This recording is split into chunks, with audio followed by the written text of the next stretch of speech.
क्या आप जानते हैं कि हिमालय के शांत बर्फ से ढके पहाड़ों के बीच एक ऐसा रहस्यमयी नगर छुपा हुआ है जहां के लोगों के बारे में कहा जाता है कि वो हजारों सालों तक जी सकते हैं, जहां अश्वत्थामा के जिंदा होने की कहानियां आज भी सुनी जाती हैं, जहां टेलीपैथी, टाइम ट्रैवल और डायमेंशंस के बीच सफर एक जीती जागती हकीकत माना जाता है, और जहां से एक दिन भगवान विष्णु का अंतिम अवतार कल्कि मानवता का भविष्य बदलने के लिए प्रकट होगा। इस छुपी हुई भूमि का नाम है शंभला, एक ऐसी जगह जो कहीं इतिहास, पुराणों और विज्ञान के बीच में है। आज इस डॉक्यूमेंट्री में हम खोलने जा रहे हैं उन राज के दरवाजे जिन्हें दुनिया शायद कभी समझ ही नहीं पाई। तो चलिए शुरू करते हैं।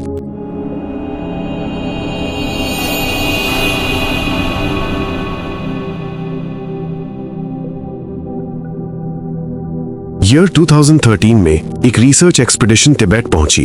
उनका उद्देश्य था हिमालयन सिविलाइजेशंस का अध्ययन करना। इसी दौरान उन्हें एक नाम मिला, द गुजरात एम्पायर, एक खो चुका पहाड़ी साम्राज्य जहां कभी लगभग 1 लाख लोग रहते थे। पर एक रात पूरा शहर बिना कोई निशान छोड़े गायब हो गया। ना लाशें मिली, ना माइग्रेशन का सबूत, सिर्फ रह गई अंडरग्राउंड टनल्स जो जमीन के अंदर कई किलोमीटर तक जाती थीं और जिनका अंतिम रास्ता एक ही दिशा में निकलता था, माउंट कैलाश, भगवान शिव का निवास स्थल।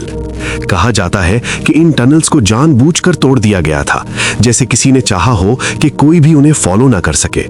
लोकल लोग कहते हैं वो लोग मरे नहीं, वो शंभला में प्रवेश कर गए, एक ऐसे शहर में जो आम आंखों को दिखता नहीं मगर एक हायर डायमेंशन के रेल्म में मौजूद है।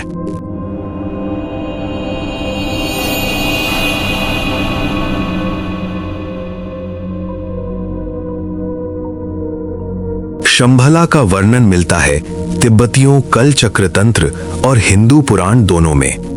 ये सिर्फ एक भूभागिक नगर नहीं, ये एक आध्यात्मिक सभ्यता है जहां के लोग आध्यात्मिक रूप से जागृत, मानसिक रूप से विकसित, ज्ञान और योग में निपुण और ब्रह्मांड से जुड़े हुए होते हैं। कहा जाता है सिर्फ वही लोग शंभला में प्रवेश कर सकते हैं जिनका हृदय शुद्ध हो और चेतना उच्च हो। ये मैप्स पर नहीं मिलता, ये आंतरिक जागरण में प्रकट होता है। बुद्धिज्म के कल चक्र तंत्र के अनुसार जब दुनिया में अधर्म, हिंसा और अज्ञान अपने चरम पर पहुंच जाएगा, तब शंभला का अंतिम राजा प्रकट होगा, रुद्र चक्रिन, जो अंधकार का खत्म करेगा, धर्म को पुनः स्थापित करेगा और एक नया युग शुरू करेगा। बुद्धिस्ट मंक्स जो बिलीव करते हैं कि शंभला कोई ज्योग्राफिकल प्लेस नहीं, ये एक उच्च अस्तित्व का लोक है। हिंदू स्क्रिप्चर्स और धर्म ग्रंथों के अनुसार शंभला वही नगर है जहां भगवान विष्णु का कल्कि अवतार जन्म लेगा। इसका उल्लेख मिलता है विष्णु पुराण, श्रीमद् भागवतम, महाभारत और कल्कि पुराण में। एंशिएंट हिंदू स्क्रिप्चर्स में कहा गया है कि कलयुग की एंडिंग में विष्णु का अवतार शंभला में प्रकट होगा और अधर्म का विनाश करके सत्य युग का आरंभ करेगा। जहां कल्कि को वर्णित किया गया है सफेद घोड़े पर सवार, प्रकाशमय तलवार के साथ ब्रह्मांडिक न्याय के वॉरियर के रूप में। ये सिर्फ भविष्यवाणी नहीं, ये एक कॉस्मिक युग चक्र का संदेश है।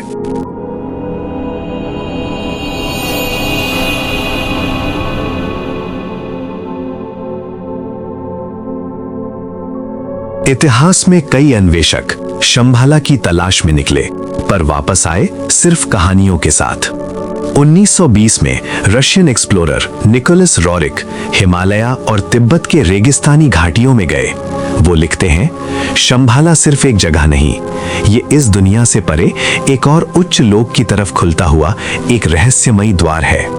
5 अगस्त 1927 को उन्होंने आसमान में एक चमकता हुआ धातु जैसा ऑब्जेक्ट उड़ते हुए देखा और कहा, एक पल के लिए लगा जैसे मैंने शंभला के रखवालों को देख लिया हो।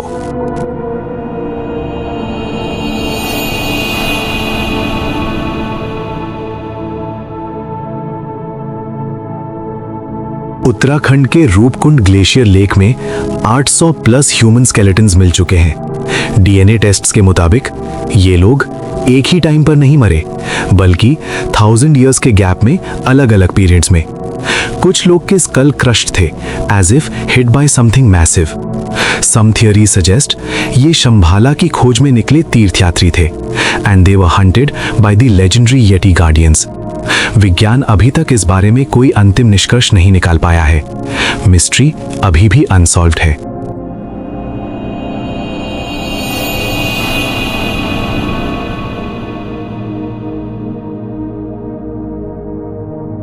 उन्नीस 1930 में हिटलर और एसएस चीफ हाइनरिक हिमलर ने तिब्बत एक्सपीडिशन फाइनेंस की।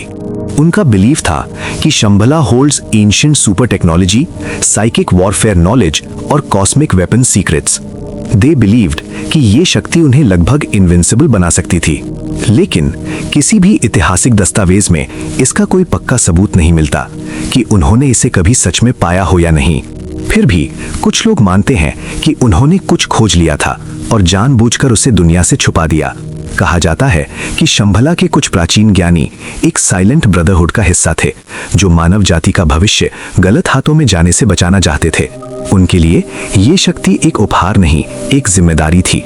एक ऐसी ताकत जो अगर लालच या अहंकार के हाथ चली जाए तो पूरी सभ्यता अपने ही विनाश का कारण बन सकती है। इसलिए उन्होंने फैसला किया, इस रहस्य को सिर्फ उन लोगों के लिए छोड़ा जाए जो मानसिक, आध्यात्मिक और नैतिक रूप से तैयार हों। और शायद इसीलिए इस ज्ञान का असली दरवाजा सिर्फ उन्हीं के लिए खुलता है जो इसे सिर्फ पाना नहीं, समझना चाहते हैं।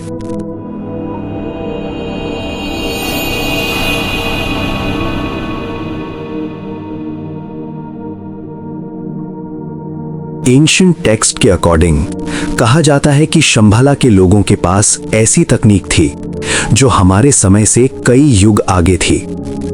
उनके पास बताया जाता है telepathy, teleportation, interplanetary travel, time dilation awareness और एडवांस्ड आयुर्वेदिक बायोसाइंस का टेक्निक थी। और इन सब का मूल स्रोत था द चिंतामणि स्टोन, एक कॉस्मिक क्रिस्टल जिसके बारे में कहा जाता है कि वो रेजोनेट करता है मेंटल एनर्जी के साथ, स्पिरिचुअल कॉन्शियसनेस के साथ और यूनिवर्सल वाइब्रेशन के साथ। उनके योगियों के बारे में भी ये विश्वास है कि वो अपनी इच्छा से सेल्यूलर एजिंग को स्लो कर सकते थे, टिश्यूज को रीजेनरेट कर सकते थे और लाइफ स्पैन को हजारों सालों तक बढ़ा सकते थे। यहाँ साइंस अपनी सीमा तक पहुंचकर रुक जाती है और शंभला की दुनिया वहीं से शुरू होती है। तो सवाल ये है, क्या शंभला वास्तव में एक छुपा हुआ राज्य है या एक ऐसा आध्यात्मिक लोक जहां सिर्फ चुनिंदा चेतना वाले लोग ही पहुंच सकते हैं? क्या ये एक कॉस्मिक सिविलाइजेशन है या एक प्राचीन ज्ञान शक्ति जो चुपचाप मानवता को रास्ता दिखाती है? शायद शंभला बाहर नहीं मिलता, वो हमारे अंदर जगाया जाता है। अगर आप चाहते हो कि हम इस रहस्यमयी टॉपिक का अगला हिस्सा लेकर आएं, तो कमेंट में लिखें शंभला पार्ट 2, क्योंकि ये यात्रा अभी बस शुरू हुई है। धन्यवाद।